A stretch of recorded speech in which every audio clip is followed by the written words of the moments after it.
100 subsidiary di 30 negara yang berbeda. Ini milestone kami. Pertama kali kami di hasil itu di Singapura tahun 89. Kemudian kami masuk ke Indonesia di tahun 2015 dan kami punya kantor office di Sibustain, Cilandak, Simatupang, dan pabrik kami di Cikarang, ini Persatuan 1. Semua material Mapei yang berasal dari bahan base kebanyakan sudah produksi lokal seperti pakat keramik, ada juga grouting, skret lantai, waterproofing dengan cementitious base. Kita produksi lokal.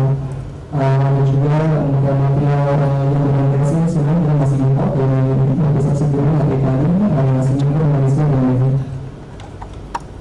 Terkait kita dengan sekitar 5 produk ya, dan beberapa produk juga sudah produksi di Indonesia tadi yang lokal production, dan kita juga beberapa produk kita sudah tersertifikasi green label dari Singapura. Jadi kalau misalkan arsitek end user atau owner yang butuh sertifikat green label, kita bisa provide.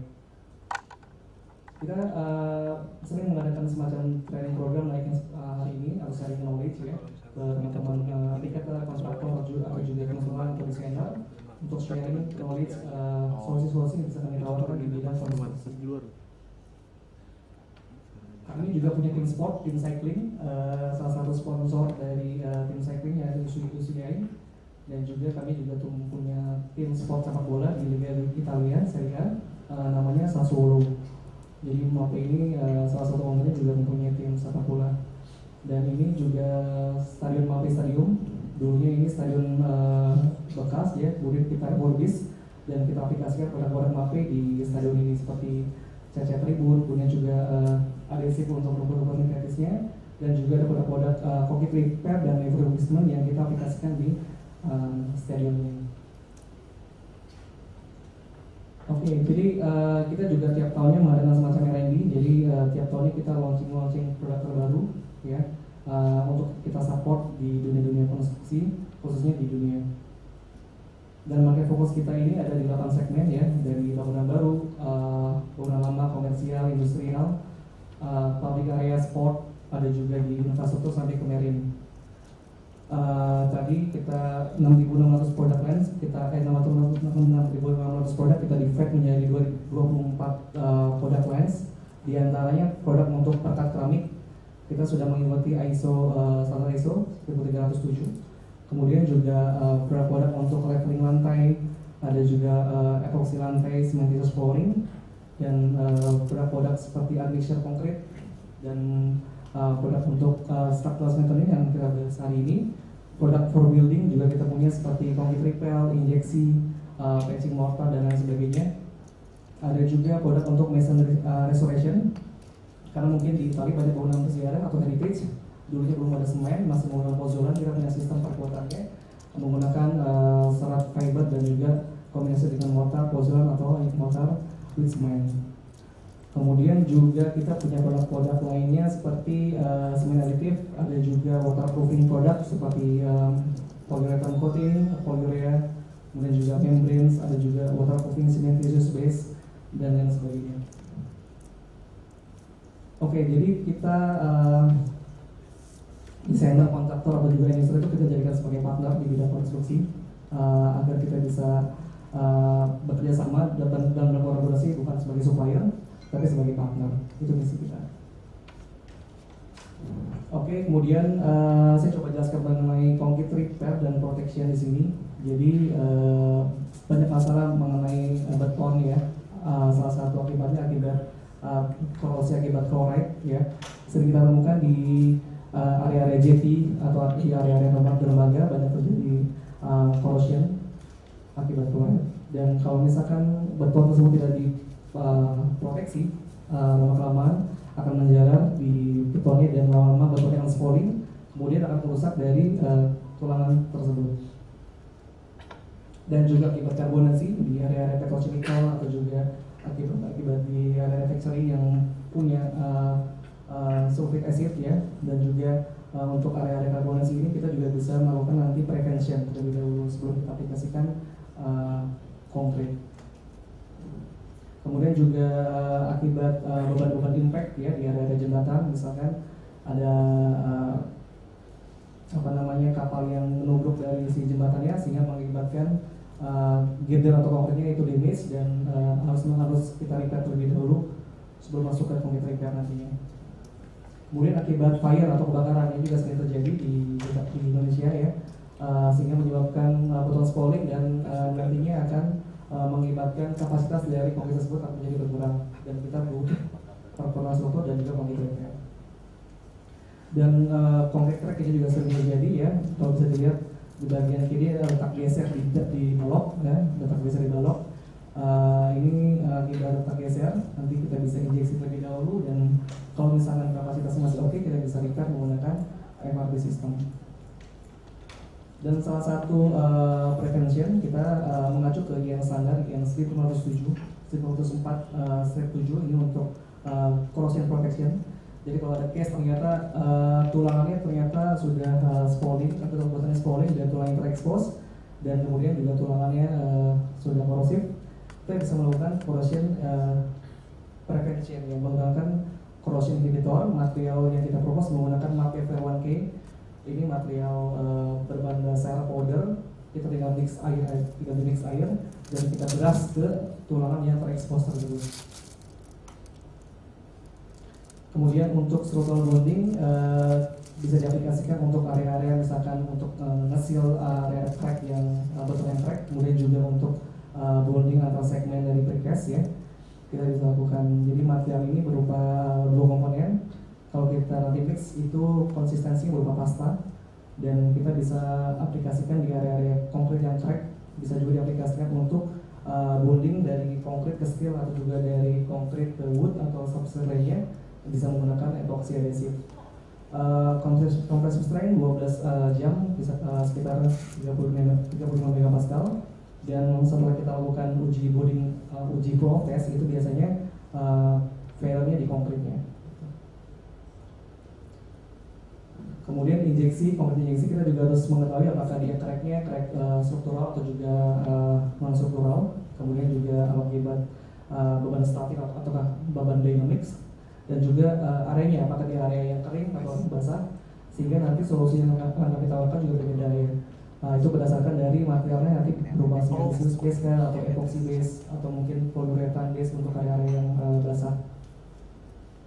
Ini untuk area kering atau yang area kering kita bisa menggunakan HVMG, material injeksi dua komponen. Kita bisa menggunakan pressure untuk aplikasinya atau juga menggunakan nipple ya, untuk ngepur si betonnya sebelum kita aplikasikan mungkin untuk di FRP. Jadi kita harus mandatory melakukan injeksi terlebih dahulu. Kemudian masuk ke patching repair. Metode repair yang digunakan adalah bisa menggunakan patching ataupun nanti grouting. Kalau patching bedanya nanti kita aplikasikan di area beton yang spoiling atau damage tanpa menggunakan backcasting. Berbeda dengan grouting, kita bisa menggunakan material patching merupakan materialnya struktural ya, jadi kita sudah bisa mengaplikasikan tanpa menggunakan backcasting. Dan compressive strain-nya satu hari equal 20 megapascal dan di 24 hari equal 60 megapascal. Dan di dalam saksakannya sudah ada semacam serat fibers yang dia menambahkan struktural repair untuk si konkretnya. Bisa juga diaplikasikan untuk area-area lantai yang spot-spotan. Untuk area crack-nya kita bisa aplikasikan material juga dan bisa diaplikasikan menggunakan spray ya, yang socrit dan juga menggunakan rose control. Ini salah satu referensi kami di silo di daerah Cikampek. Kita aplikasikan menggunakan corrosion inhibitor dulu, Mapei 1K, kemudian kita tutup covernya menggunakan Mapei Italia untuk patchingnya. Kemudian growing, kami punya beberapa tipe growing ya, sesuai dengan kebutuhan, apakah dia hanya untuk pedestal saja atau mungkin juga untuk decking system. Kita bisa propose untuk beberapa material produknya.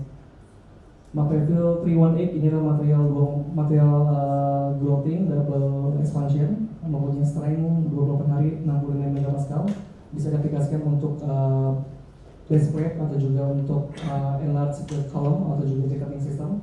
Bisa diaplikasikan dan bisa diaplikasikan until 10 cm ya. Kalau misalkan di atas 10 cm kita harus add dari si agregatnya. Ini salah satu produk referensi kami di Cirebon. Kita jacketing volume dengan 300 meter kubik menggunakan Mapei Italia dengan dimensi yang beda-beda, ada yang 10 cm, ada juga yang 5 cm sampai 15 cm untuk add volume.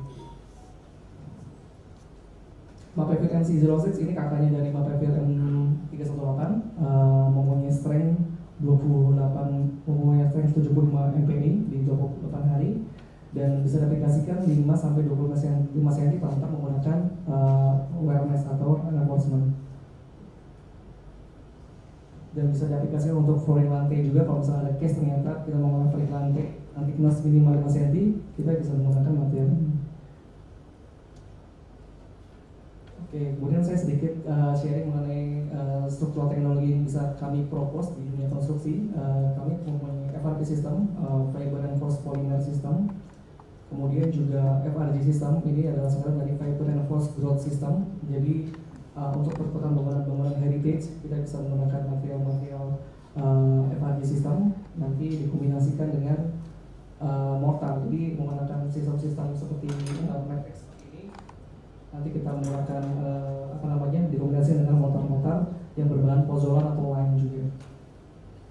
Ini HPFRC system, High Performance Fiber Reinforced Cementitious Concrete. Jadi material mortar plus steel fiber dengan mempunyai strength 130 megapascal di 28 hari. Biasa kita propose untuk jacketing system. Jadi nanti mungkin Mr. Umberto juga akan sharing komparasi antara kita propose tradisional jacketing dengan menggunakan HPC system dengan kuat strength yang tinggi dan juga punya tensile strength juga. Bisa juga diaplikasikan untuk area-area repair slab, misalkan slabnya vibration, ya kita bisa menggunakan HPC untuk repair dan perkuatan strukturnya juga. Dan kita juga punya Mapei Equi System. Ini adalah perkuatan untuk dinding non struktural karena dinding tidak didesain menerima seismik atau gempa. Jadi pada saat gempa terjadi bisa kolaps ya. Jadi kita mempunyai perkuatan dinding non struktural. Jadi gunanya untuk orang-orang bisa evakuasi terlebih dahulu pada saat terjadinya gempa seperti itu. Oke, ini salah satu alasan kenapa kita butuh perkuatan struktur. Yang pertama akibat material degradation. Jadi material degradation ini bisa diakibatkan akibat dari korosi, karbonasi dan lain-lain, dan juga akibat kebakaran atau earthquake juga bisa terjadi dan beban-beban impact ya. Kemudian change to design code. Nah sekarang kita lagi musim SLF ya, sertifikat layak fungsi bangunan. Jadi misalkan bangunan tahun 80-an di desain tahun 80-an ya, kita sekarang udah menggunakan desain yang terbaru dan apabila kita cek mungkin kebanyakan tidak masuk untuk kapasitasnya. Kita juga bisa menggunakan ini untuk perkuatan struktur. Dan juga in case of bearing capacity juga sering terjadi, misalkan Bapak ini punya suatu bangunan 2 lantai, kemudian mungkin lantai dulunya office ya, mungkin bebannya sekitar 250 kg per meter persegi, kemudian mau di-upgrade menjadi warehouse atau dan sebagainya, ya bebannya misalkan levelnya di atas 1 ton meter persegi. Mungkin dulu tidak didesain menerima beban sebanyak itu, akibatnya harus dilakukan assessment dan juga nanti mungkin akan dilakukan perkuatan struktur. New foundation juga dan design or construction error juga sering terjadi di lapangan.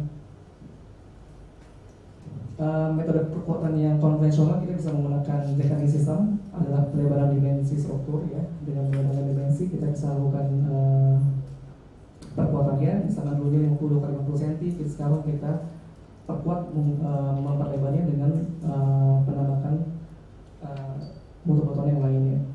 Dan ini juga banyak kelemahannya sehingga bisa kita gunakan metode-metode yang lain untuk perkuatan strukturnya. Salah satunya ini metode juga slab bonding, ini juga sering dilakukan tapi agak susah dilakukan karena mungkin ukuran balok yang satu dan lainnya berbeda sehingga juga akan customize dan banyak ukuran-ukuran pelat yang kita fabrikasi ya terlebih itu.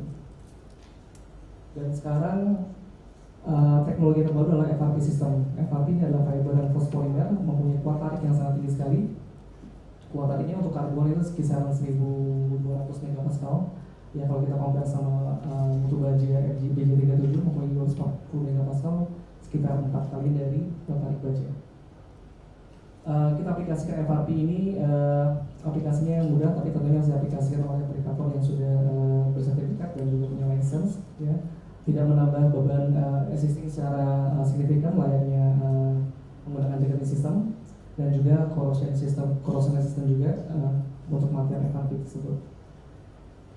Oke, kami punya banyak range produk FRP, cukup banyak, mempunyai salah satunya adalah berdasarkan dari serat arah seratnya. Ada serat yang uniaksial, jadi seratnya satu arah. Kemudian juga ada yang kalau saya contohkan di sini seratnya satu arah uniaksial, jadi arah keluarnya arah yang serat.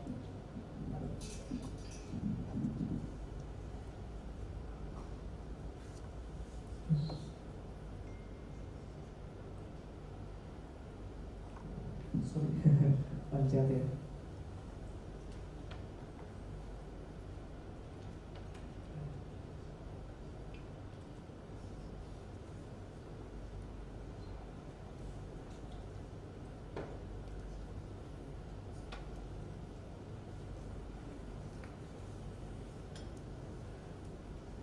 Oke, saya ulangin. Jadi kita punya serat satu arah, unidirectional. Ada juga kita punya yang seratnya dua arah, bidirectional. Jadi bidirectional diaplikasikan biasanya untuk struktur-struktur yang mempunyai dua arah, kayak misalkan sirwall atau juga chimney, silo dan lain sebagainya. Ada juga yang kuadriaksial. Jadi kuadriaksial arah vertikal, horizontal dan juga diagonal. Biasanya kita aplikasikan di area-area column beam joint. Kita bisa aplikasikan menggunakan yang serat empat arah. Kalau misalnya kita pakai satu arah kan akan tumpang tindih ya untuk menahan vertikal horizontalnya, jadi kita juga bisa menggunakan yang serat empat arah seperti itu. Nanti semua FRP karbon tersebut kita kombinasikan dengan epoksi resin. Ada material primer 1 untuk konkret ke betonnya dan juga epoksi saturasinya menggunakan epoksi material 31 SP. Layaknya beton, FRP juga punya semacam istilahnya ukuran ya. Misalnya kalau ukuran diameter tulangan kan ada 13, 16, 19, 20 dan sebagainya. FRP juga punya thickness-nya juga. Jadi ada juga yang thickness-nya setelah komposit setengah mili, ada juga yang 1 mili, ada juga yang 2 mili. Itu berdasarkan nanti desainnya. Kita coba desain melakukan cocoknya pakai mana dan yang lebih ekonomis menggunakan yang mana. Kita juga bisa desain menggunakan FRP tersebut. Kemudian juga kita punya range juga untuk selain karbon juga punya gelas ya. Gelas ini adalah material FRP juga, tapi mempunyai strength yang kurang dari karbon, mungkin kisaran 500 megapascal ya, dan lebih fleksibel juga. Kemudian juga ada FRP yang plates ya. FRP plates ini digunakan untuk lebih perkuatan untuk area-area flexural strengthening. Jadi untuk area case flexural kita bisa menggunakan baik itu yang wrapping ataupun yang flat ya. Kalau untuk geser kita tidak bisa menggunakan yang flat karena tidak bisa ditekuk nantinya ya, dan akan akan patah. Dan untuk bondingnya kita bisa menggunakan material epoxy adhesive ya, adhesive PG2TG untuk bonding ke strukturnya. Kami juga punya semacam FRP rod ya. FRP rod ini adalah FRP rebar ya. Jadi layaknya tulangan juga kita punya FRP bahannya rebar atau juga bahannya juga e-glass. Ada juga material Vyoko itu untuk FRP angkur. Materialnya seperti ini. Jadi untuk konektor ke FRP-nya. Misalkan case-nya ternyata misalkan case di area negative bending moment beams ya. Karena misalkan namanya tulangan dengan bending moment kan harus masuk ke dalam si kolom dan kolomnya.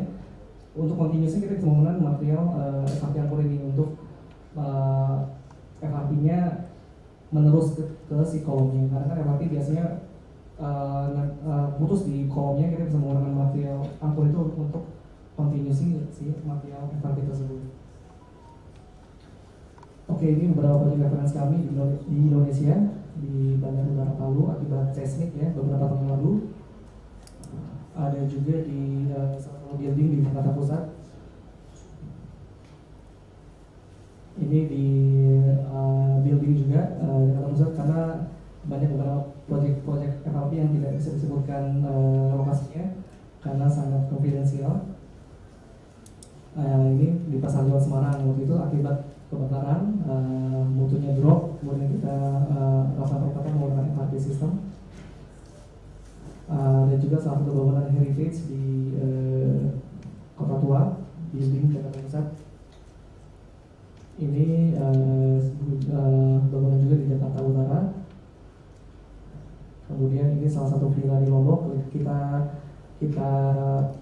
patching dulu betonnya karena pada saat kita aplikasikan itu ternyata mutunya drop, mutunya kurang dari 17 megapascal karena di SCI itu FRP itu ada minimal mutu betonnya yang harus tercapai minimal 17 megapascal. Jadi kalau misalkan kurang dari itu FRP tidak bisa bonding secara sempurna ke betonnya, akan terjadi semacam jalan Indonesian.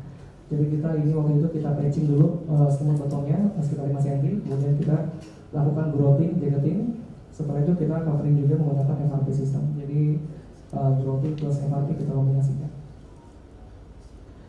Kemudian ini akibat ada penambahan beban load ya di area parkir presiden. Ini juga akibat penambahan pengerjaan beban di area atasnya, ballroom ya. Ini Kupang akibat seismik. Salah satu factory di Cikampek itu live load-nya tidak sesuai dengan desainnya, ada penambahan beban kapasitas. Misalnya hotel di Bali, building di Yogyakarta, building di Tangerang ini. Jadi case-nya waktu itu ternyata tidak tercapai overlap 40 D-nya di si tulangan. Jadi 40 D-nya bahkan tidak ada yang di tersebut. Jadi kita harus penuh confinement seluruh area kolomnya. Ini di Makassar, kemudian juga di Ambon, Palu, salah satu jeti di area Riau. Ini salah satu jeti di Jambi. Kemudian ini juga sampai ke Jayapura, beberapa housing di Jakarta, case housing juga ada kita perkuat juga. Dan ini jembatan di Palembang, Udara. Beberapa jembatan di Jambi sampai Peninggalan ada sekitar 10 jembatan yang kita repair, baik itu patching, injeksi, grouting dan FRP. Kemudian juga jembatan Lahat sampai Palembang ada sekitar 15 jembatan. Ini di jembatan Tete Batu area Makassar. Oke, demikian presentasi dari sekilas dari saya mengenai MRT system. Untuk lebih detailnya nanti Mr. Umberto akan sharing mengenai pengertian FRP itu apa, kemudian juga lebih ke technical, dan juga nanti kita bisa melakukan semacam calculation software ya. Kita juga punya calculation software untuk supporting para engineer atau juga konsultan untuk mendesain FRP juga seperti itu. Oke, please Mr. Umberto.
Selamat pagi.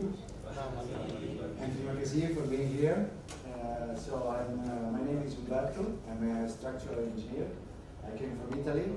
I'm my colleagues from Mapei Italia, and now I'm covering the role of regional product manager from the 1st of February. So today we will deal mainly with our technologies in terms of concrete repair, a bit of protection, and FRP. Do you have any experience of FRP? Someone of you have never designed or applied or seen the application in the job site? Yep. Which kind? Carbon, glass, fabrics? Okay. Nice to hear. Okay, so in reality, the Mapei strengthening technology not only covered the FFP, but over time we have introduced also other kind of technologies, like FRG, HPC, and EQ system. FRG stands for fiber reinforced grouting. Basically, there are grouts that are reinforced with a mesh inside. Could be glass mesh or basalt mesh. Is this kind of mesh. It seems really soft and not resistance, but in reality it's like steel. Okay. Okay. And we use this kind of mesh in order to improve the seismic capacity of masonry. So I know that in Indonesia the masonry structures are not spread widely, but in the case in the future you will have the opportunity of designing the seismic retrofitting of masonry. You can cover even the case. Why FRG instead of FRP? Because basically the systems are more homogeneous, so it can be applied all over the surface, not localized in strips. So this means that stiffness and resistance is homogenized all over the building. One of the last technologies that we introduced is the HPC, stands for High Performance Concrete. So basically are mortars that can reach up to 130 megapascal in terms of compression strength. And these kind of mortars are able to work in tension. So it's a material that is, let me say, in between a steel and a concrete. So when you do jacketing with this material, most of the time you don't need for steel rivers, because the material itself works in tension. And in this afternoon we will see about HPC. Last technology that you can see in the timeline is EQ system. EQ system is a patented system that is owned by Mapei, and we apply that kind of system for preventing overturning of the infill walls. Is the Indonesian code covering this case? You design also for preventing overturning? Oh, yes? So imagine that you have a concrete building made of concrete column and beams. And between the columns, usually you realize the infill walls. Okay. Most of the time, those infill walls are not connected with the structures. So what happens? During an earthquake, when the seismic earthquake occurs, so these infill walls can fall out of plane. Basically, these kind of problems don't provide let me say, consequence to the structures, but provide consequence in terms of damages, so in terms of cost, to people and also to machinery. So imagine if you are in an hospital, you have to guarantee that even during the earthquake the patients has their own gas, medical gases. You have to prevent that the infill walls doesn't collapse on the patient. You don't have any kind of regulation in this case? Maybe. Maybe here the masonry wall attached to the frame, which is adding stiffness. That's all. Okay, so you don't. Okay. Understood. So usually you make like a joint in between, elastic joint, in order that they are not able to transmit force. Or another, if it is separated using like angle. Okay. To prevent it from collapsing. Okay, triangle made of steel. Okay. This afternoon we will see these technologies and can be like an alternative to the steel plate. Okay. Thank you for the information. Okay, so what about FRP? Since many of you has already experience on this field, so we can just go really quick on this part. So basically FRP stands for fiber reinforced polymer systems that are made of two phases. One is the fiber. The fiber is the resistant part of the system. And the second phase is the matrix. When we deal with FRP, the matrix is usually epoxy resin. Which is the function? Fiber provide resistance, the matrix to absorb and transfer the stresses between the fiber and the substrate, and make it possible that the fiber can adhere perfectly to the substrate. So the substrate is really important when we deal with FRP in terms of sounding. So the substrate has to be strong and sounded. And the substrate, according to the guideline, so you refer basically to ACI 440, you know that the minimum compressive strength of the concrete should be equal to 17 megapascal. And they anticipate the topic. So if the concrete substrate has a capacity lower than 17 megapascal, this means that the FRP cannot be applied. Okay? So most of the times what we advise is to realize a concrete repair, in which you replace the concrete with a stronger one. Okay, composite. Which kind of products we applied? So the epoxy that we couple with several types of FRP. We use a primer for consolidating the surface. The second product in the middle that is called adhesive PG2 is like an epoxy stucco used for smoothing the surface and gluing the laminate. Have you ever designed or applied laminate? Laminates? Maybe? Laminat itu FRP yang plates. Plates? Yes? Biasanya for visual. So basically, plates are the FRP system in which the impregnation of the fabric is made industrially, so directly in the plant. So the fabric is already impregnated with the resin, and we need only to apply it in the job site. What it means? It means that with laminate we can avoid any kind of problems or mistakes linked to the application. So for example, we can see this material. So this is application in the relative area beams here. The FRP laminate bonding to the concrete using epoxy adhesive PG for bonding to concrete. So means if negative from avoiding column negative. Basically yes. If the one is column, it's not the diagonal. Yeah. Asking about the application of the beams on Okay. the detail. If you want to apply it on the side, on the vertical side. It is on the near the column. Near the column. You mean if there is the column here? Yes. Okay. So basically we apply FRP system, okay, till reaching the column, but you have the maximum negative bending in the middle of the column. So how to reach that point? We use anchoring. Okay. This kind of devices are called fiocos. Okay, are made basically by two parts. One part that is submerged in the epoxy, impregnated. It is also then applied in quartz and then let it dry for 24 hours. And this part will become a super rigid body that is then grouted inside the ore. So, okay, do like that. Okay. So imagine that this is your case. So you have the beam and then you reach the column. The plate. Thank you very much. Okay. So you apply the FRP or whatever will be fabrics. Basically, then we advise for drilling at 45 degrees. Okay. We apply part of it inside the hole. and this other part will be then open and splayed over the fabric or the laminate.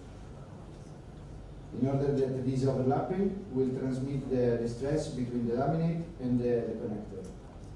And then the rigid body inside the core will transfer the stress between the FRP system and the concrete.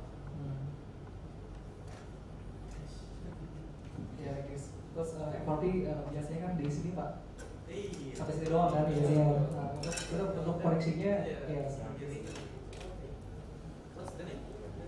Vyoko, materi Vyoko. Kalau kita ngomongnya butut kuda Pak. Kayak karena butut kuda ya. Yeah, all steady, yes. Nice conversation. Yes. So if you want to see it. We have the same one made of even with glass. For glass also ya. Even with glass. This is made of carbon and glass. Change the color, but the way of the application and the concept is the same.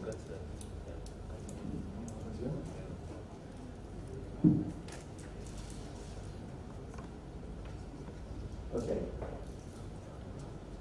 Last product that we see here in the table is Mapei 31 SP. It is the impregnation resin that we use for realizing the laminate. The laminate is made of fiber plus epoxy. So coupling these two materials together, it means realizing the composite. Okay. So the final mechanical properties of the composite will be in between the fabric and the epoxy in terms of strength and ductility. Which kind of other material we use in terms of fiber? Basically, in the designing, we refer to carbon fabrics or glass fabrics. Any one of you has never designed for glass fabrics?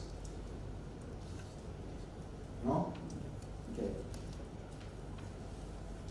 Okay, we start with carbon. I think that many of you know about unidirectional carbon fabrics. So the first column of this table, right?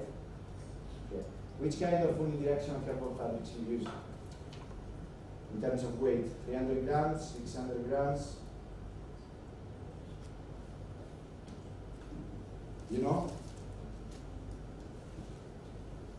No. Jadi 300 gram 600 gram itu adalah gramasinya, gramasi si material karbonnya.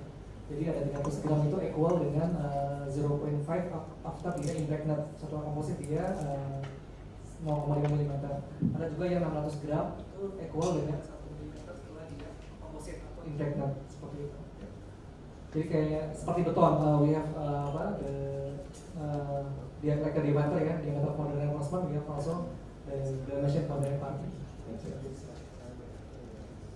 So in our range, we don't have only unidirectional carbon fabrics, but we have also bidirectional carbon fabrics. So with carbon in both the direction, so horizontal and vertical, and quadriaxial fabrics. I think that these two kinds of materials is really uncommon for you. This is quadriaxial. You can see that the fiber in this case is in 4 directions. Okay, vertical, horizontal, and inclined, plus and minus 45 degrees. Ini 104 arah, horizontal, diagonal, sama.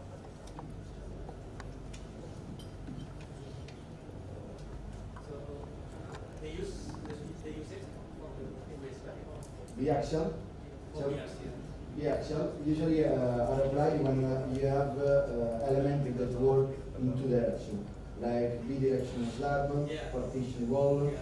or when you would like to realize with only one layer both shear and flexural strengthening. Because applying only one layer, at the end you will have with one layer the fiber in 2 directions. So it means one layer, 2 efficiency, shear and bending. Yes. Jadi kalau kita punya satu beam Pak, kita punya satu beam biasanya kan kita aplikasi flexural dulu, kemudian kita aplikasi letter U kan. Tapi kalau di direction kita bisa satu aplikasi satu fabric tapi untuk dua kondisi, flexural and shear. Yes. Imagine that you have to reinforce close to the support. the same situation that we saw before with the laminate. So with one layer, in this case, you will have shear and flexural in this direction. So you cover both the cases, both of your needs in one layer. Quadriaxial is another particular kind of material that is used only for, basically only for the beam-to-column joint confinement. So seismic retrofitting of beam-to-column joint. I will show you some tips. For improving the shear in the joint. Yes. Maybe the building built many years ago doesn't have too much stirrups inside the joint. So many times it happens that you need to increase the amount of stirrups. Because the first mechanism of collapse is the shear collapse of the joint. It could happen when you do seismic analysis in the software.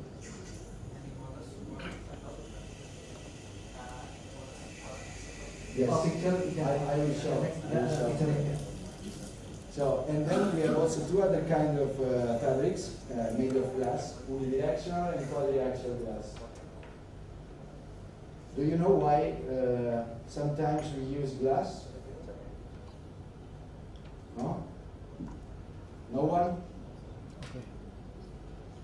Okay, try to that. Huh? No? Okay, basically the glass fabrics are preferred when you need to increase the ductility. Maybe you don't need to increase the resistance, but you need only to increase the ductility. So what I'm learning from Indonesian market is that many consultants here designing the elastic range, right? But in case you will design in plastic range, the use of glass fabrics will be really efficient in order to increase the ductility. Ductility in terms of rotation, in terms of deformation. Second reason why we have glass fiber is because you know what could happen if we put steel in contact with carbon? No? Everyone of you knows about anodes? Anodes, zinc anodes. Zinc. Okay. Yes. So when basically when we put in contact two metals, that is yes. So in this case, the carbon is more mobile than steel, and so if they are in contact, the steel will be could be corroded. It is not sure, but could happen. So this means that if we need to, if there is a possibility that our FRP will be in touch with steel, we should prefer the use of glass. Or maybe apply a first layer of glass in order to insulate. Because otherwise we have to check that the thickness of the epoxy will be enough to insulate the steel from the carbon. So some example about unidirectional, but you already know about that. This is the biaxial fabrics, okay, applied at the end of a beam, in which the designer wanted to improve both shear and negative bending moment. And here you can see an example of the quadriaxial fabrics. You see in the peak on the right side, it is a beam-to-column joint. So basically we call this region D region, a disturbed region. Why we call D region? Because the direction of stress is unpredictable. So having more direction of fiber, it helps us to absorb as much as direction as possible.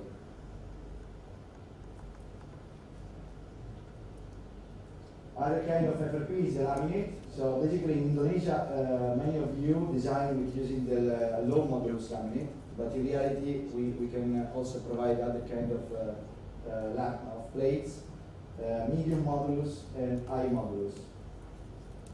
Increasing the modulus of the laminate will mean increasing the effectiveness of the strengthening. Okay, I have one question. Usually you design by referring to the ultimate tensile strength or to the lamination stress. Which kind of mechanism you take into account when designing FRP? delamination or ultimate stress? Delamination. Okay. Because basically they are a bit different. Usually the delamination stress is 1/3 or 1/3 of the ultimate strength. Why? Because the system are glued to the substrate. So the let me say the capacity of the system depends also on the substrate. As the substrate is weaker, as the delamination stress will be lower. So this means that my FRP can be the best one ever, but if the concrete is low grade, the FRP will delaminate really soon at lower amount of stress. So increasing the elastic modulus means also increasing the delamination stress. So this will be helpful in terms of design and in terms of improving the capacity to the your structures. Okay, some example. Let me say that the plate could have one limitation, so they are rigid, so they cannot be bent. If you try to bend, if you need to realize a shear strengthening, so it means you have to wrap a column, or if you have to wrap a beams, it's not possible to do because it is rigid. So basically the plate are used only for increasing the bending capacity, axial combined axial bending, or if you have to increase the tensile capacity of an element. Here you can see some examples, so strengthening of a reinforced concrete beam, of a slab, and of a wooden beam. Do you have wooden beam here? No. Okay. Okay, imagine that this will be your situation, one of your common situation. You have a building, okay, the owner of the building that now, the building now is residential.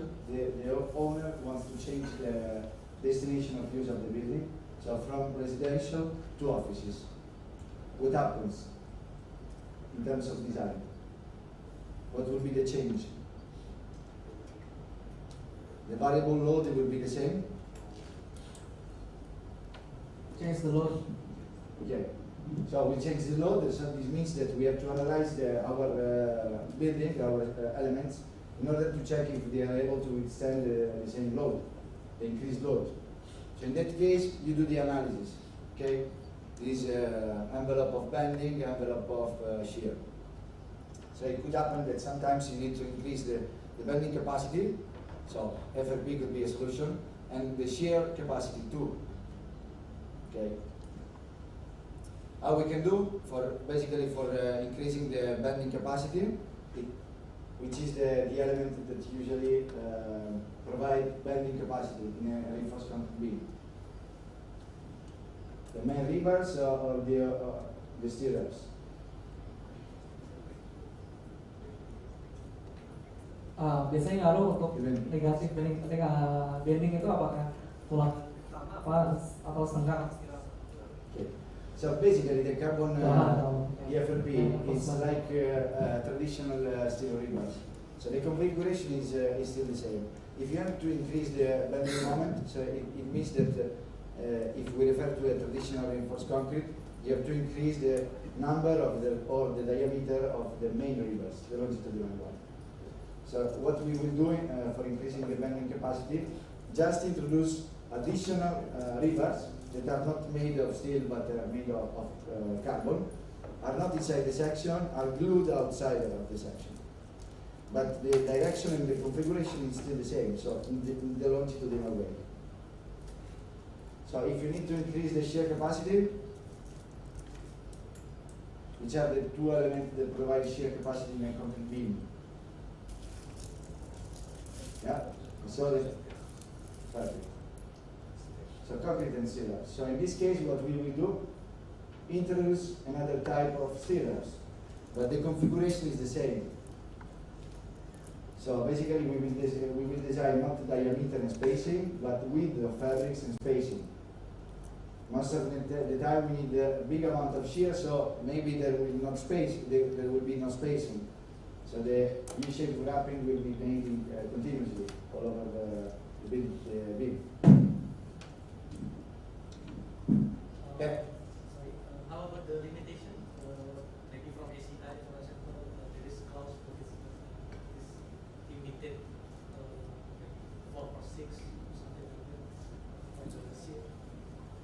terms of incrementing capacity? Yes. Yeah, for incrementing capacity, is there any limitation? Like ACI mentioned about maximum shear enforcement on the beam, for example. Reality, no. But there is a limitation that has to be checked in the existing beam. So the beam without any reinforcement should withstand the load equal to 1 multiplied by the bending moment due to that load plus 0.75 the moment due to live load. Okay. If the beam without FRP is not able to provide enough bending capacity, okay, in this case, you can't use FRP. Neither in bending nor in shear. So this is yes, the limitation of the ACI.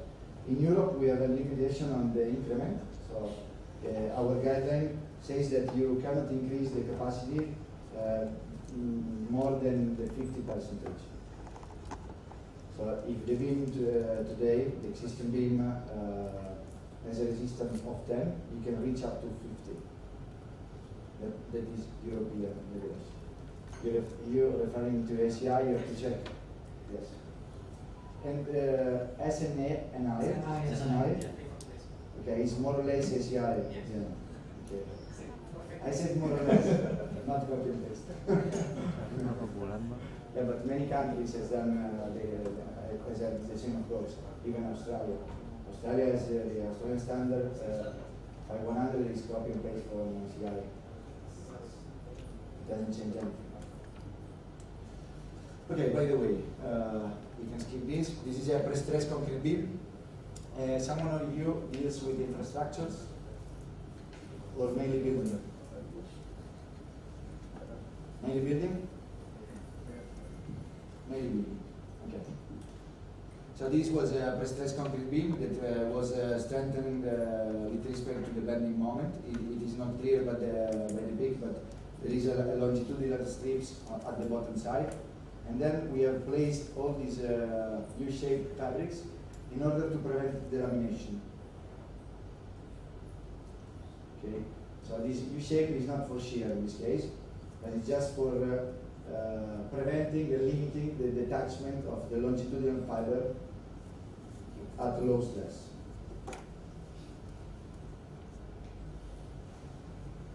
So now we can deal with calculation, so our topics. You like to make a calculation, or you leave the software to do that? Okay, basically we should refer to ACI 440 during the design. So the SNI is ACI 440 in terms of formulation and limitation. And as a supplier, we should refer to AC 125 in order with respect to the qualification of the system. So what it means that the mechanical properties that we declare in our TDS should be carried out by testing that should be done according to certain standard. So we have to mandatory to refer to those standards. We cannot use the standard we want. And I think that this is a really important point that not many of you takes care many times, but it is really important because first of all provide you the guarantee of the system, because we are obliged not to test the system in order to give you the mechanical properties, but we are obliged to test the system also with respect to aging, to the exposure to the environmental condition. So in order to check if our system is able to resist to the alkali environment, to the salt water, to fuel, to heat and dry cycle. Okay, this means durability. So basically FRP is endless, has no problems within any of the environment. You know which are the only two enemies of the FRP?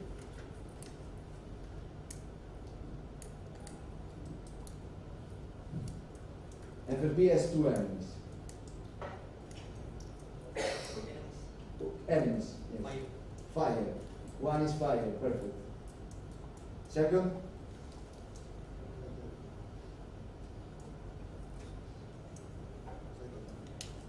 Someone wants to try that? Satu lagi, kelemahan FRP apa selain kebakaran? No, not acid. Someone that it is something that is everywhere in the world, and it lasts between 6 hours and 12 hours, depending on the place in which you are. And it is the sun. Okay. Sinar UV, Pak. Sinar UV jadi dia juga melemahkan FRP. So UV ray are really dangerous for the epoxy. Okay, it doesn't affect the fiber, but they attack the epoxy. They degrade some compounds inside the epoxy, make them brittle. So it means that over time it will lose the efficiency of adhesion and the efficiency of transfer distress.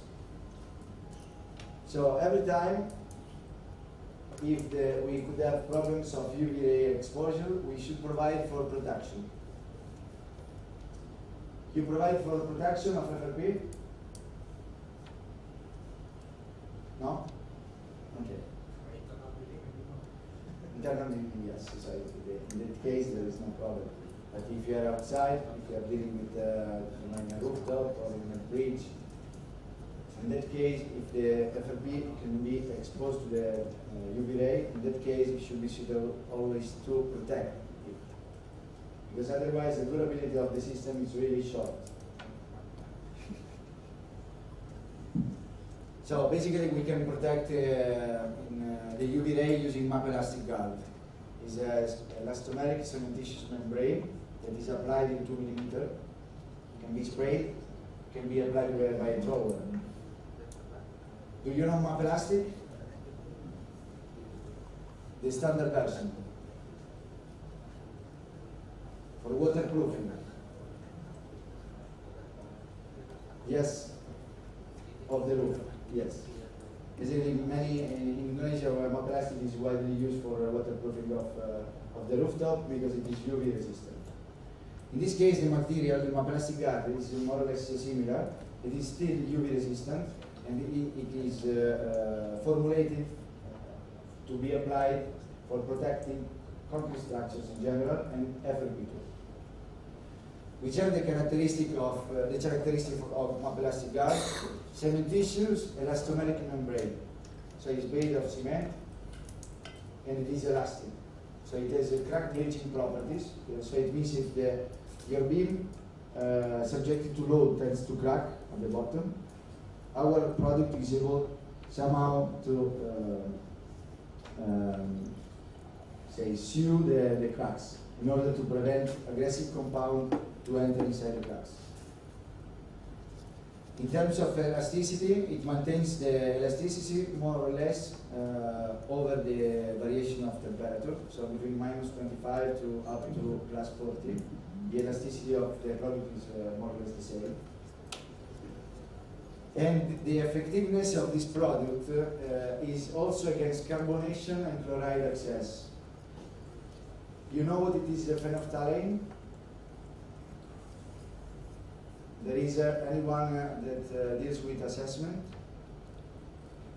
I think so.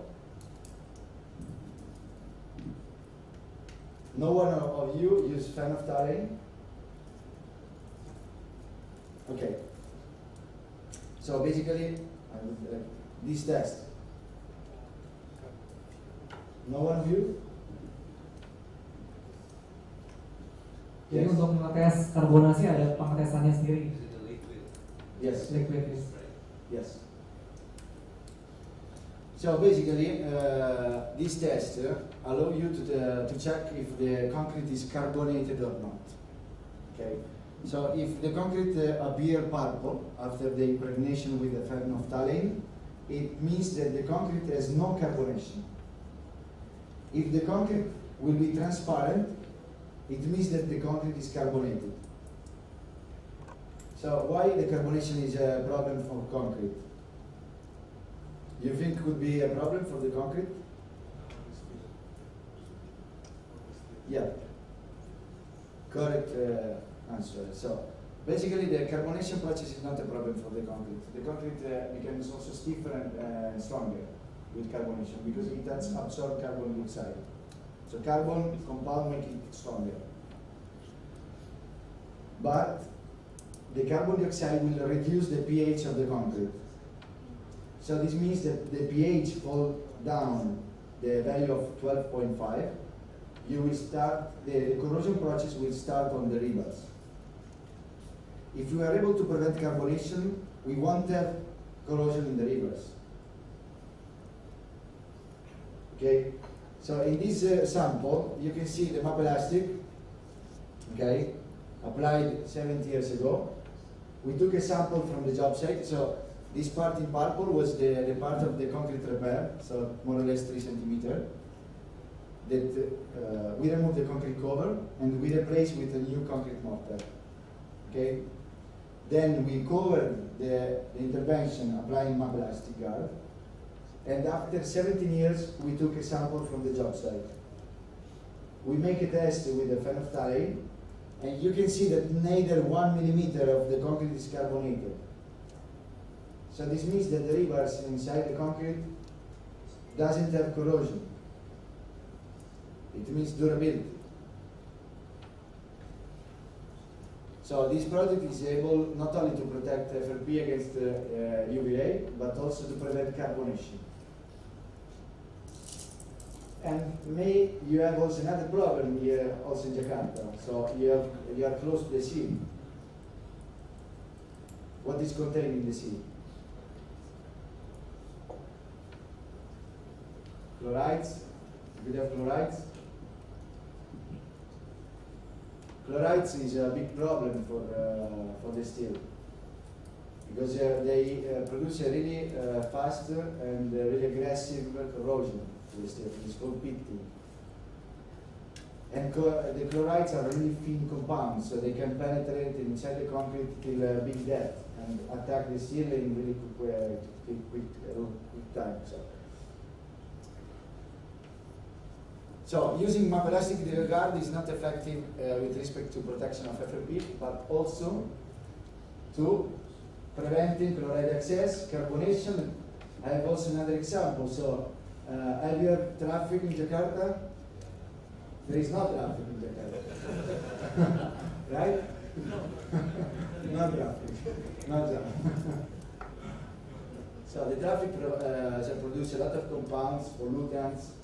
So derivatives of the sulfuric. So this means really aggressive compounds for the concrete. So protecting using map elastic guards means also protecting the concrete against the pollutants. This is one example of one of the big project that our colleagues in Malaysia are dealing with, the bridge in Penang. It was at the end completely protecting using map elastic guard. So we made the pull-off test in order to check the adhesion to the substrate. We passed all the tests, energy 1.6 megapascal. Our colleagues in Malaysia has done a really super job instead of technical assistance. This is the preparation of substrate, so you could need it for removing oil, dust, from substrate, and then this is a kind of concrete, so it's really easy to handle even for applicators. So in the job site, it's something that everyone can do. It's not a complicated. The application could be sprayed, and this is the final result. Okay, we can proceed. Okay.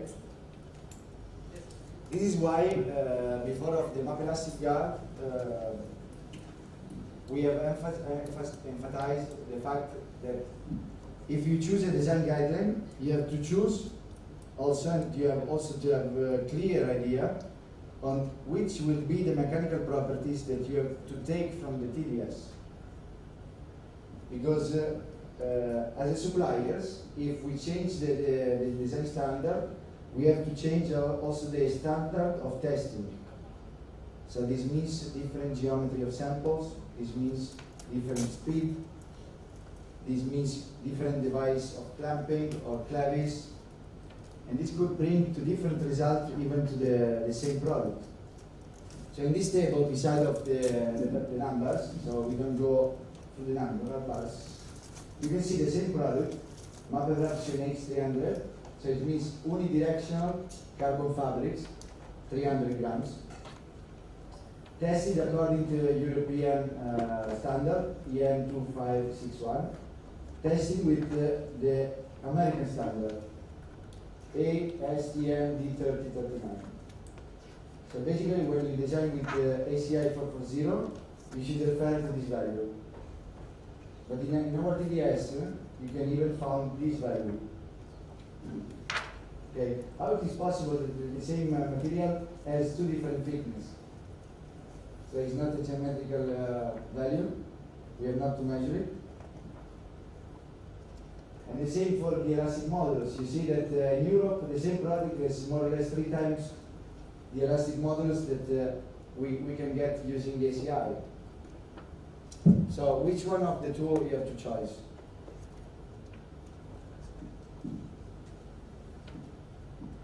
This is really important to know, because if you made the wrong choice, this brings you to wrong result. And so in our job, this means that a bridge or a building or a beam or a column can collapse. So we take care also about life, not only of the building, but also of the people.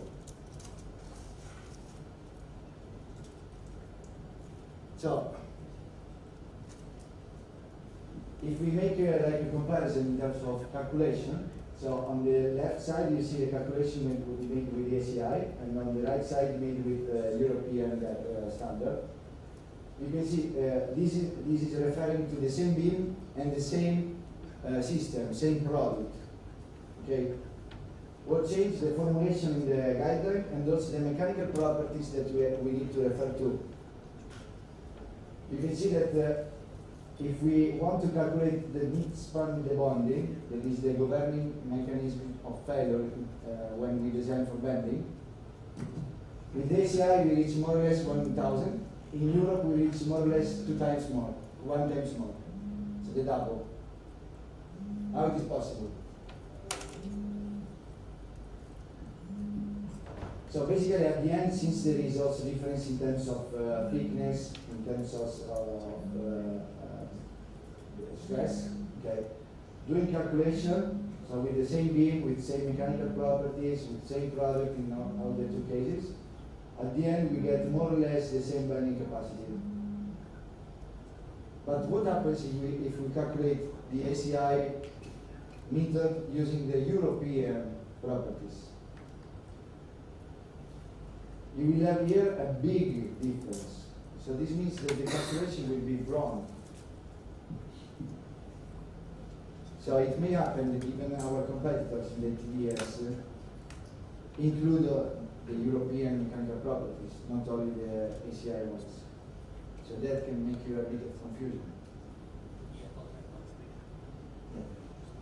Jadi nambahin Pak, jadi di TDS itu kita biasanya ada 2 kondisi mechanical properties. Ada yang kondisinya dry, kering ya, sebelum dia diaplikasikan epoxy. Itu biasanya following European standard. Tapi kalau ACI itu dia mechanical propertiesnya itu following setelah dia impacted atau terserah setelah dia terepoxy atau composite seperti itu. Perbedaannya itu.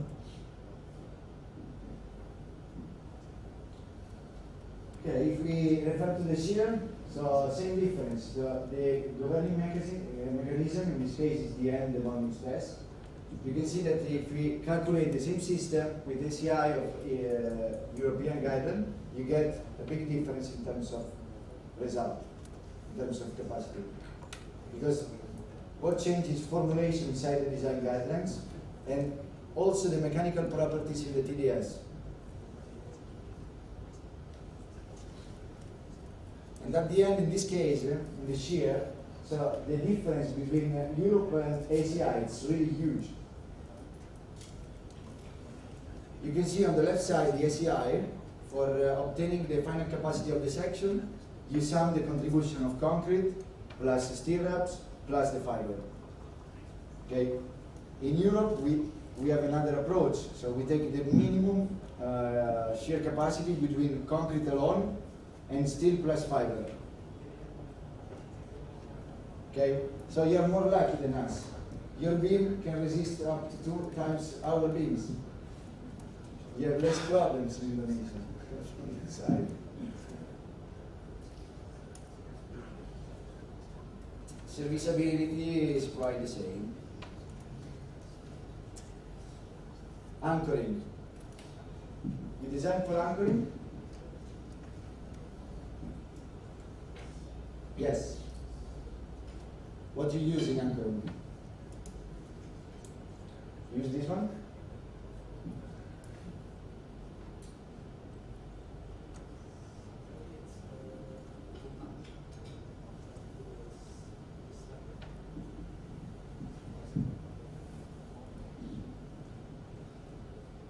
Yeah, we sometimes for shear, it's go up to embedded to the slide.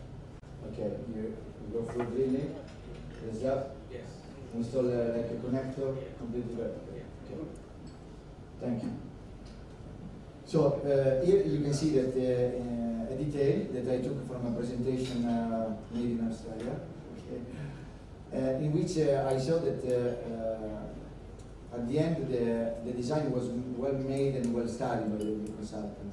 So it is correct to provide for connector at the end of the strips.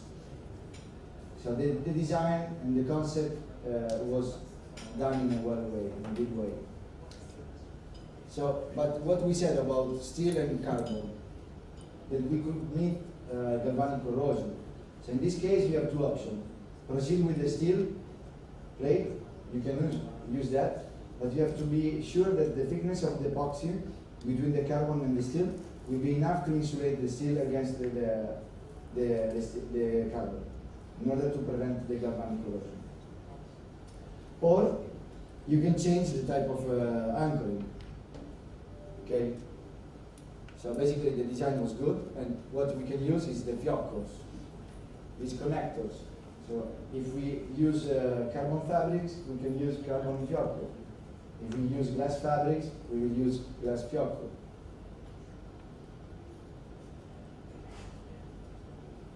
This is another example. So have you ever designed beams like this? Yeah, give that. It's called the double I or I-beam. Okay, so this is a particular kind of beam in which we have an internal corner. Okay, so basically, if we need to realize a shear strengthening of this beam, we apply U-shape. But since of the geometry, when the fabrics start to undergo tension, what happens is that you meet premature delamination from the corner, because the stress direction try to balance and find an equilibrium. So in this case, what we can do, provide for a restraint. So what we made is to install the horse-tail connector in this position in order to prevent the delamination from the corner.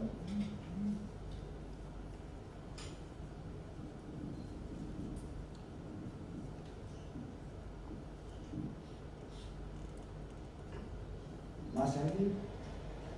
Yeah. Sorry. Here we go. Show the connector. Sini. Oke, jadi ini aplikasi Mapei Italia. Kita coba perlihatkan videonya.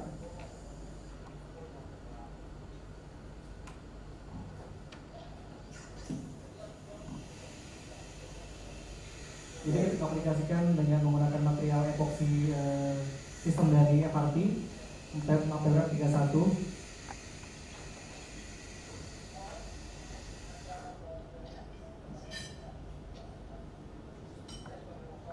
Nanti kita sesuaikan dengan desain, misalkan how much the length of the tube. Usually we have to grout at least 20 centimeters inside the hole. Or in case you have a column bigger. If you need to reach up to the mid of the negative bending, it should be the length.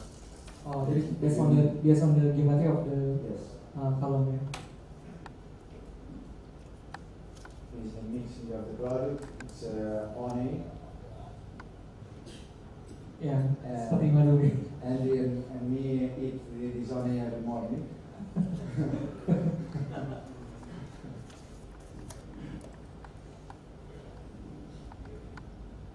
Jadi ini kita timbang based on consumption, based on perbandingan komposisinya. Biasanya 3:1 untuk komposisinya part A dan part B. No one of you has never provided for this kind of anchoring? No, Indonesia no. Okay. So in this case, you see there is two number 30 and 30 because the grouting depth was 30 cm and the fan length was 30 cm. So it means additional 30 cm of fabrics of connector that is then sprayed over the surface of the external FOP in order to transfer the stress. Okay, now in order to realize the rigid body, we have to impregnate part of it inside the epoxy.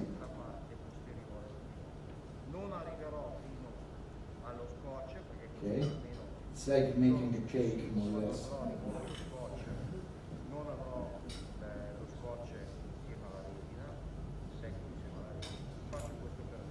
So as it happens for the fabrics, we need to ensure that all the fiber are well impregnated, so we have no voids and no air, no dry fiber inside the connector. So that's why when it is open, it is removed the excess of the epoxy on the surface, and the worker with his own hands provide for the circular shape to the connectors. So it could happen sometimes that you don't have a perfect circular shape of this kind of connector, but it's more elliptical. So this means that if you need to provide for the hole's diameter doesn't follow the rules of steel anchoring. The hole's diameter should be a bit higher than the one provided for steel anchoring. After this, so we are impregnating the rigid part. We will take, we have to Stop. wait, sorry.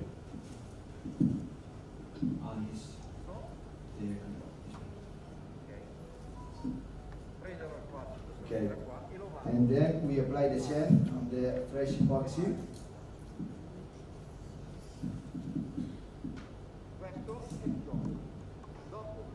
This is the rigid part done and ready to cure for 24 hours. The day after will be more rigid than steel. This is the part that will be then grouted with chemical epoxy inside the hole.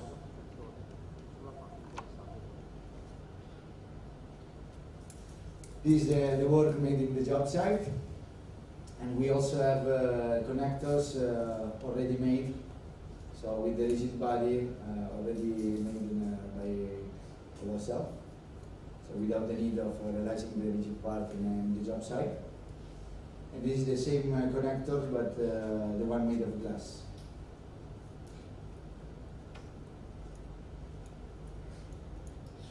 For the FRP calculation, we have a software. It's called Mapei Structural Design. So we internally developed this software, and we released it in November 2022.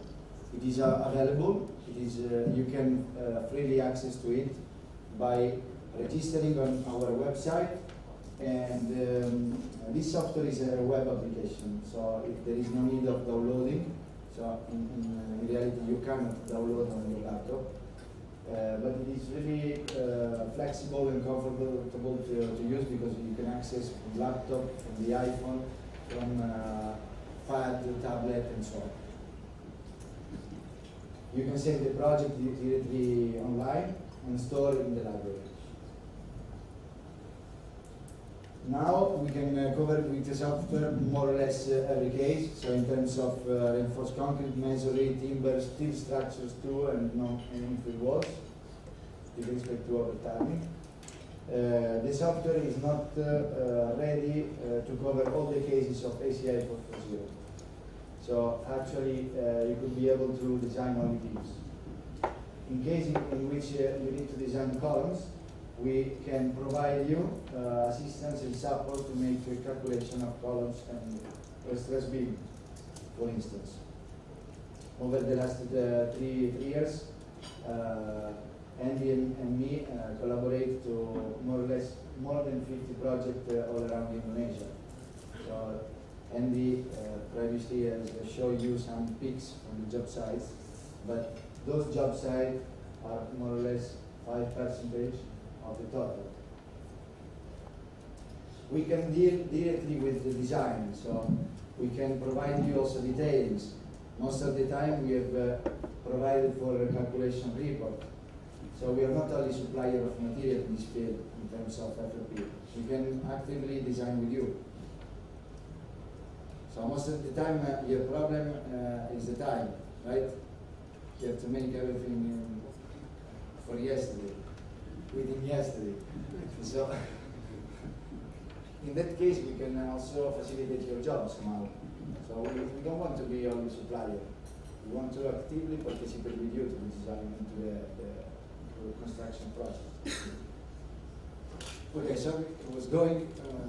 Okay, basically when we deal with FLP, we start from the substrate preparation. So we have to remove all the deteriorated concrete. We passivate the rebars, okay, with passivation cementitious paint. It's called Mapei 1K.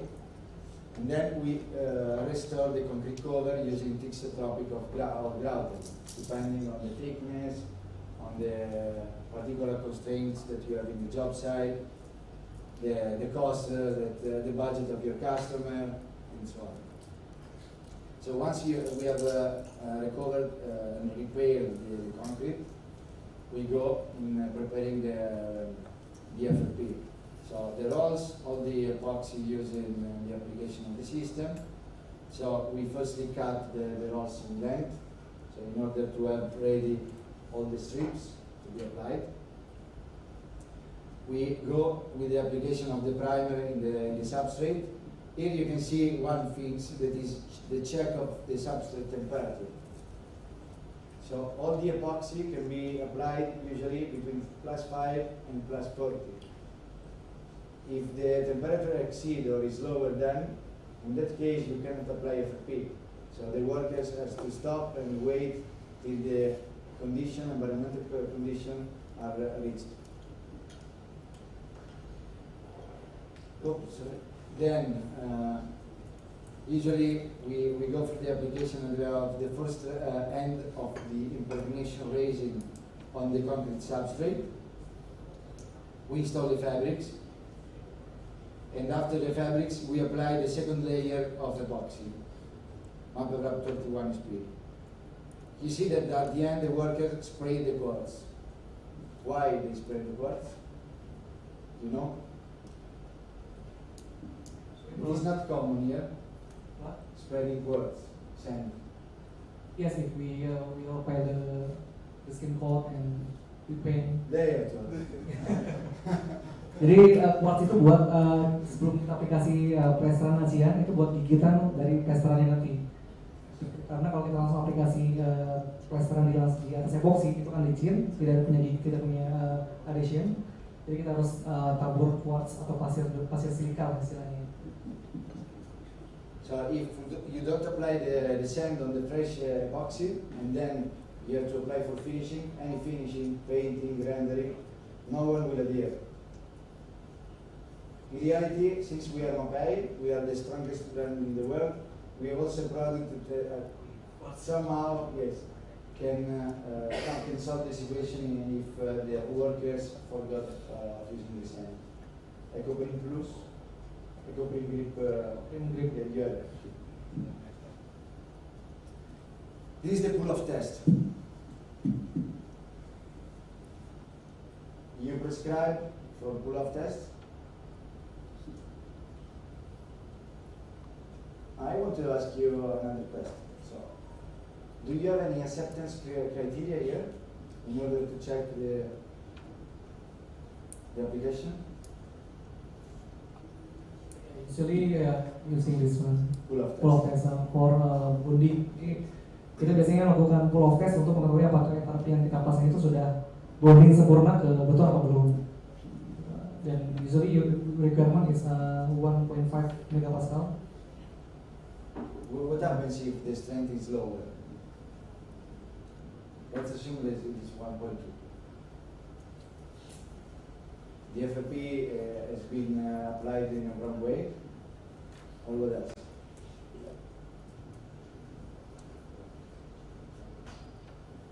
So when we do pull-off tests, in reality, we have to check two things, not only the failure value. Okay, we have to check also the surface of failure, because if the failure occurs in the substrate, that 1.2 megapascal is the more or less the tensile capacity of the concrete. So it means that the substrate is weak, not that the FRP is wrongly applied. Okay.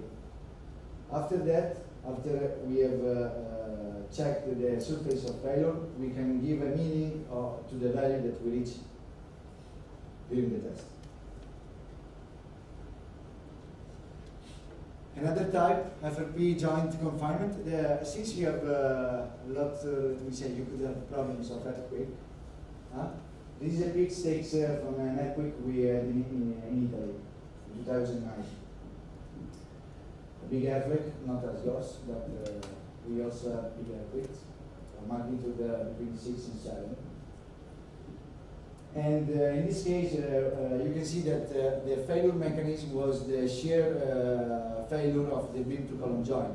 Why? Because lack of stirrups and because of lack in geometry.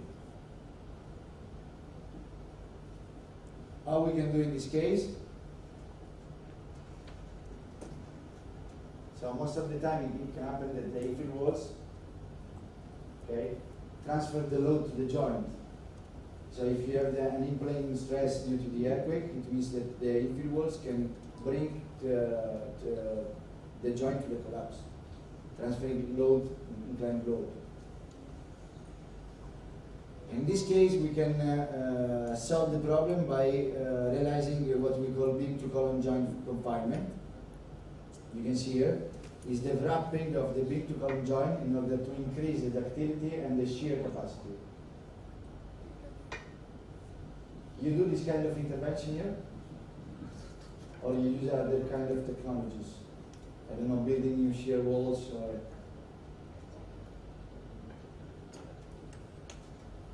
How would you, which is your approach in the seismic retrofitting?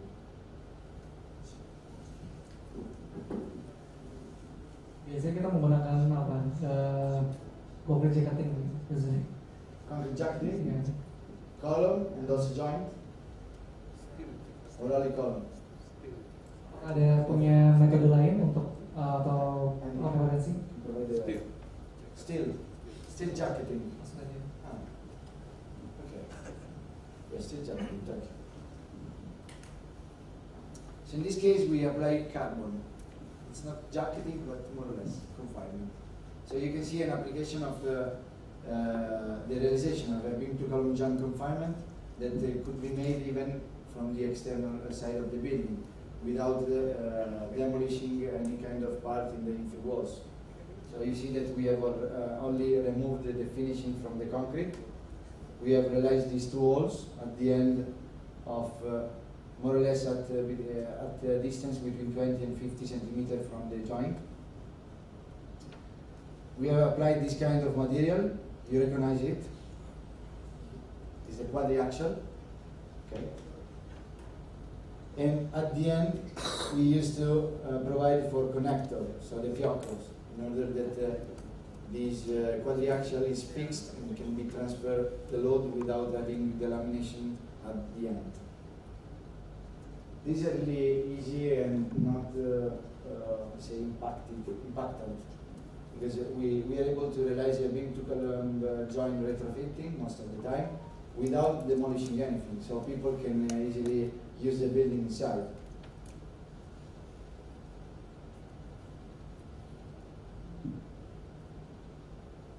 This is a scheme. This is another example of the application of plates.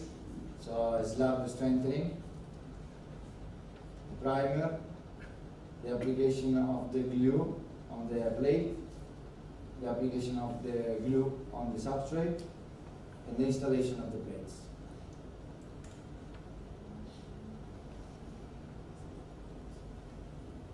Some job sites. Okay. This is a nice way to Excuse me. Yep.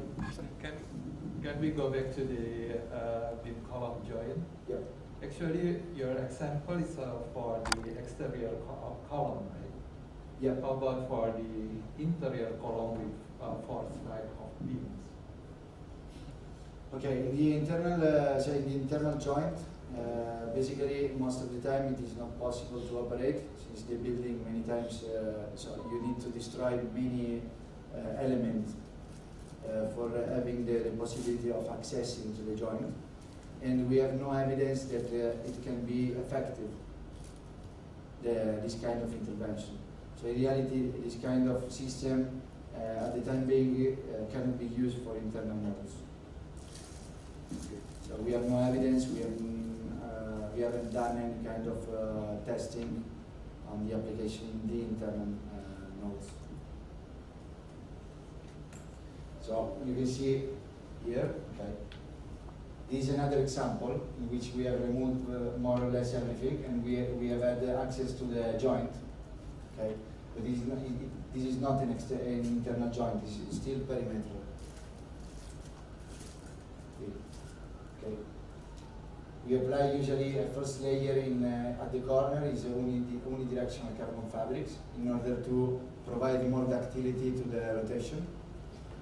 We then install the quadriaxial on the outer surface, and then we wrap everything with the unidirectional carbon fabrics in order to increase the shear capacity of the beam support, the column edge, and also to prevent the lamination of quadriaxial and unidirectional fabrics. Can we just drill the beam and then use the horsetail? In this case, I mean for the interior beam column joint. could be done, but if you're asking from an engineering point of view, not from Mapei or supplier point of view, so I would say that we have no evidence that it can work in terms of effectiveness. Basically, it can work, but since we have not done any testing, so I cannot guarantee you that this will work. So it should work. Okay, thank you. Welcome.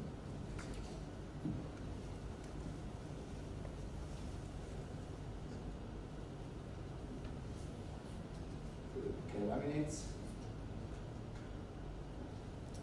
Job site. Wait, doesn't work. Video. This video. Yep. This is a job site of the ground floor of a big building. What you see is the ground floor.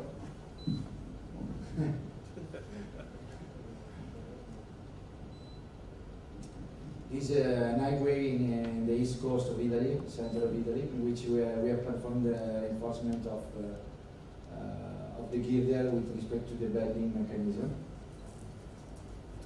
And in this case, we have firstly followed what was the concrete repair operation. You can see the difference of on color. So the darker one is the new mortar that we placed. Why we replaced the new mortar? Because the oldest one was full of chlorides. We are close to the sea, was carbonated, and was friable. So this means that if we have a friable substrate, even the carbon fabrics will not be so effective. So removal of concrete cover, concrete repair, and application of the fiber. In this case, we needed to increase the bending capacity, so we have installed the laminates. You see, they follow the direction of the main reinforcement in the bottom side.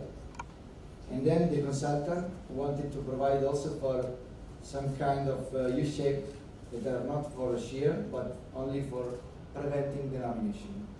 So this kind of U-shape helps the longitudinal fibers to be in place, not detached.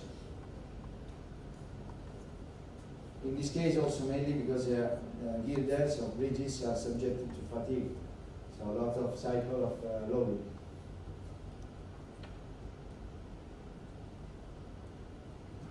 This is another job site, another bridge, strengthened with the fibers.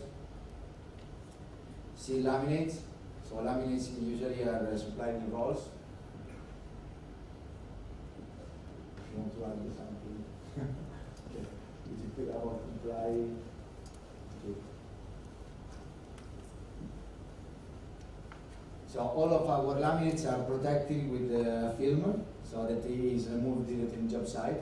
So this means that you will have no dust, and that the surface of the laminate will be rough. So it means more adhesion to the epoxy, more efficiency in terms of transfer of load, of stress.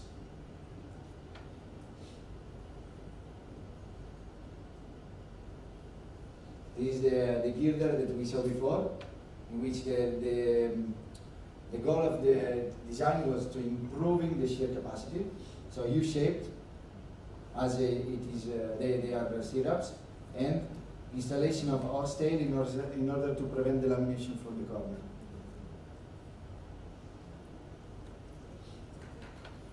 And this is the final result. You see that at the end, the outer part, it is then sprayed and glued to the surface on the rest of the fabrics, and they will become all one component.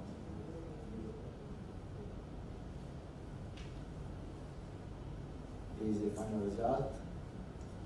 One tower in Milan, it's called Villa Velasca Tower. This is one of it's the oldest skyscraper in Milan. In this case, we realize a bidirectional strengthening with respect to bending. This is a confinement and shear strengthening of pillars and bridges, south of Italy. This is a project of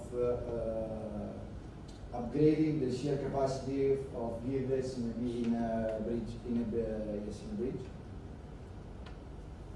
You can see that in this case, U-shaped, and they have still provided for connector at the end, in order that this connector can reach up to the depth.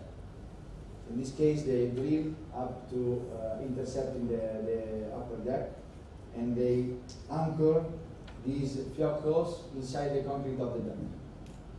And they sprayed it out, one part of it on the U-shaped fabrics.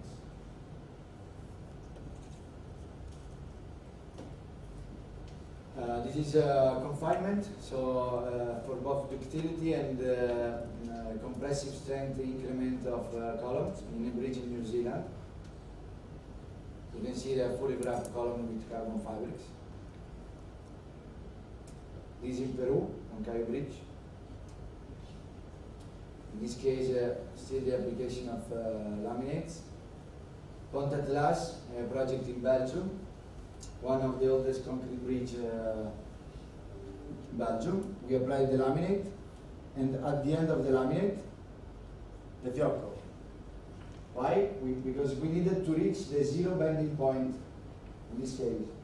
So with laminate we were not able because of the change in geometry between the arch and the perimeter girder. So what we made, just drilling at 45 degrees till reaching the point of zero moment.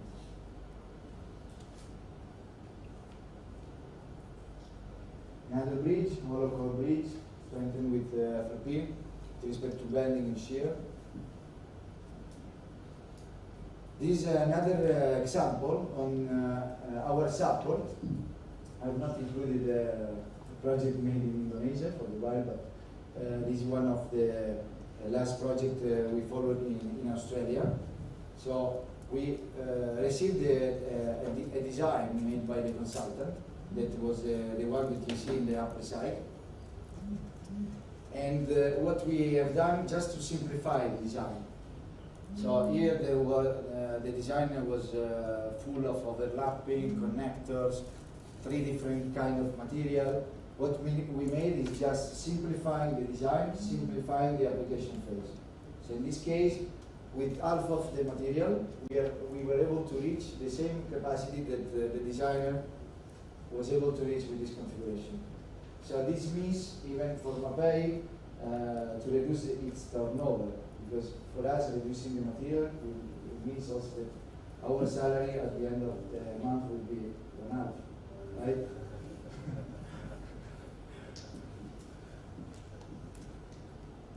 So this is a part of our service. We don't do only the supplying. We can help you sometimes to simplifying. And so I would add also that we are the first one that we are able to learn, because most of the time we learn from you.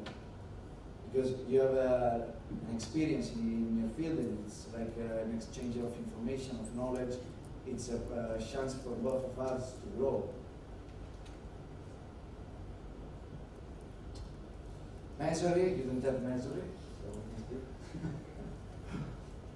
We can discuss. this is another chimney made in masonry.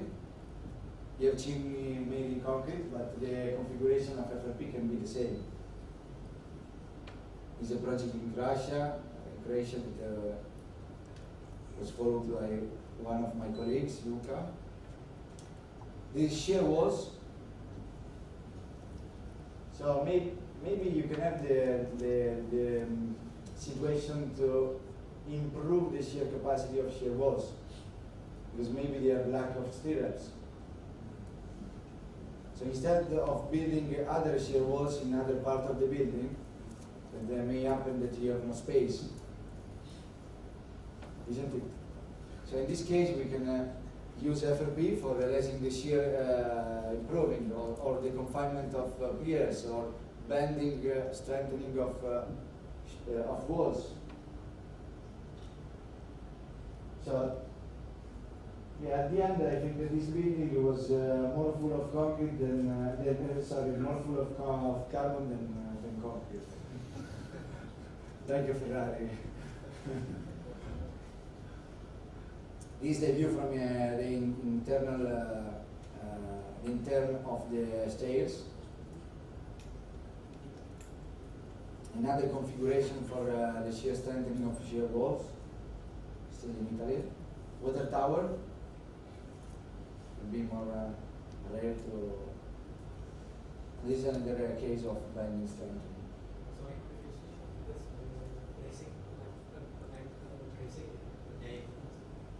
Configuration for the shear, like a bracing. Sometimes, yes, there is let me say that the standard technologies using the water tower is bracing in order to reduce the movement, to stiffen the structures, and also to basically the stiffer acts like a dissipator. So you use as a fuse. Okay. So in this case, there isn't any kind of bracing, but what we did is the confining of the beam to column joint. So we have applied one strip horizontally, one strip vertically, and then we have completely wrapped all the beam to column joint in order to increase the shear capacity of it, increasing the ductility. So no bracing in this case, but only FRP, carbon fabrics, for improving the capacity of the joint.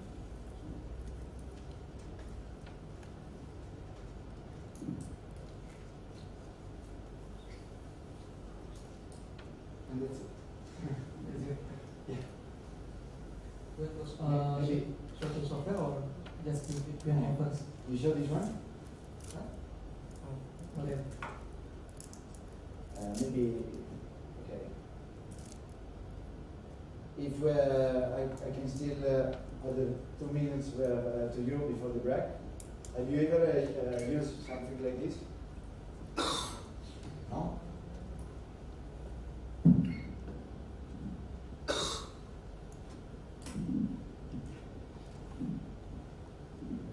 Similar like this,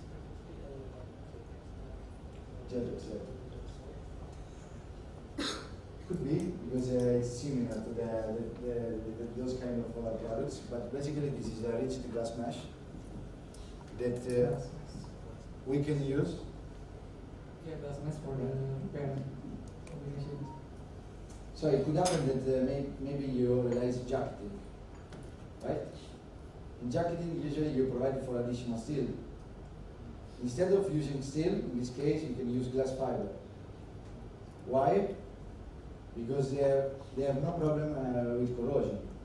So if you have a structure on the sea, I don't know, jetty or whatever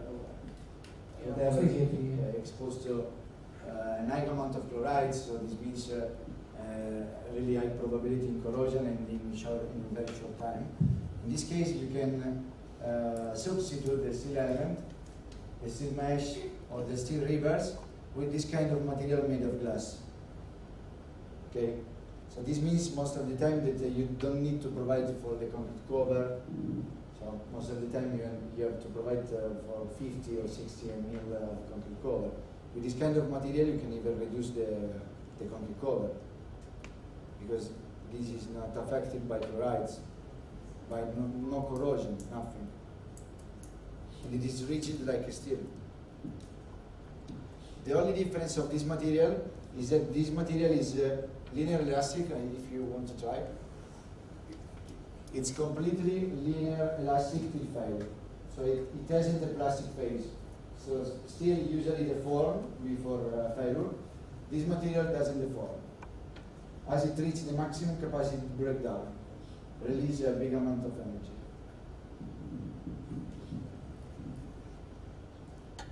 And that's it now. Mungkin ada pertanyaan dari teman-teman sekalian. Pertanyaan, mungkin ada yang mau di-sharing, mungkin di project ada case-case untuk ngeredesign.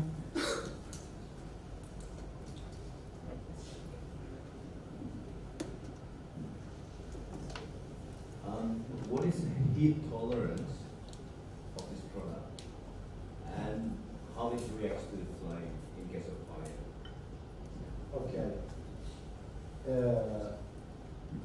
In case of fire, so in case of fire, usually the FRP, okay, the fiber has no problem with fire, but the problem is linked to the epoxy.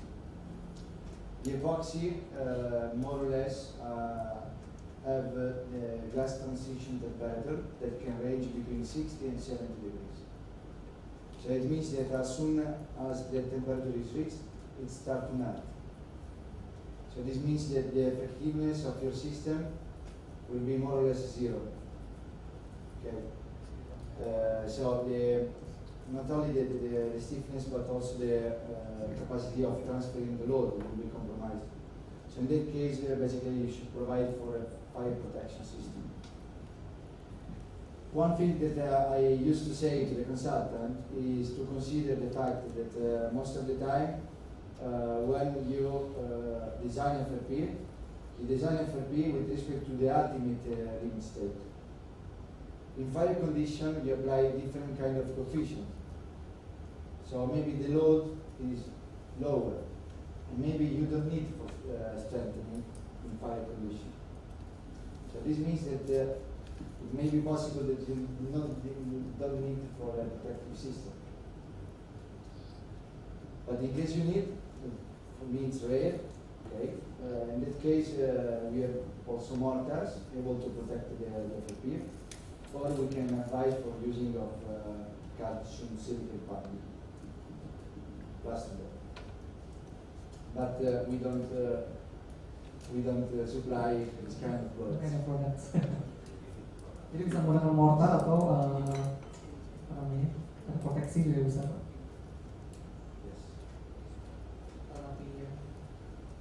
The fire is something that should be evaluated time by time, usually because it depends strongly by the condition of the product. So, in my experience, in many cases, there is no need of fire protection. Because when you design a ultimate limit state, you increase the load by 1.2 the dead load and 1.6 the live load. In the fire condition, those coefficient is 1. So it means that the load acting is lower, and this means that the stress acting is lower. Oh, thanks. Okay, so before you mentioned that you also provide services to help the consultant with the calculation and design of the FRP strengthening.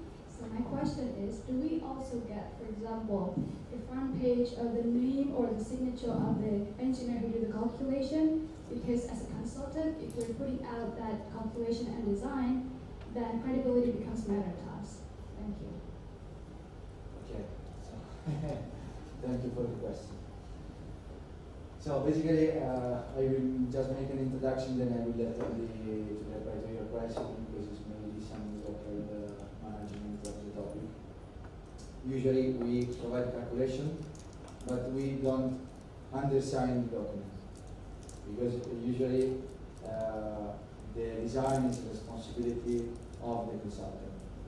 What we can do is to provide you a full calculation report, complete of everything, detailing formulation, result, comparison, tables, comments, detailing. We do also drawings, okay, for individual and what else.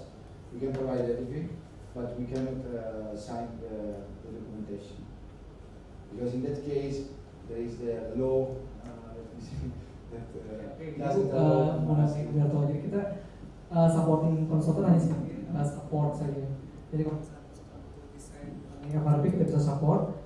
Untuk mengapprovekan integritas seperti ini kita tidak bisa, karena Mapei sebagai material prinsipal dari suplai material, kita tidak berhak, tidak ada license untuk mengapprovekan sebuah desain. Jadi kita hanya supporting dokumen, nanti untuk intinya tetap baik, saya baik konsultan tetap, tapi tetap kita ngasihnya ke following SAE standar, itu bisa di cek bersama-sama seperti itu. Thank you. And if you want, we can even share maybe some project we need. Yeah, I don't know if it's possible. Maybe you have you'll show the standard calculation. Yeah, not step of calculation, but basically this is all the project that we followed in the last 2 or 3 years here in Indonesia. So you see, I'm coming from Italy, but in reality I know a lot of things about Indonesia in terms of design. So we can take which one you prefer?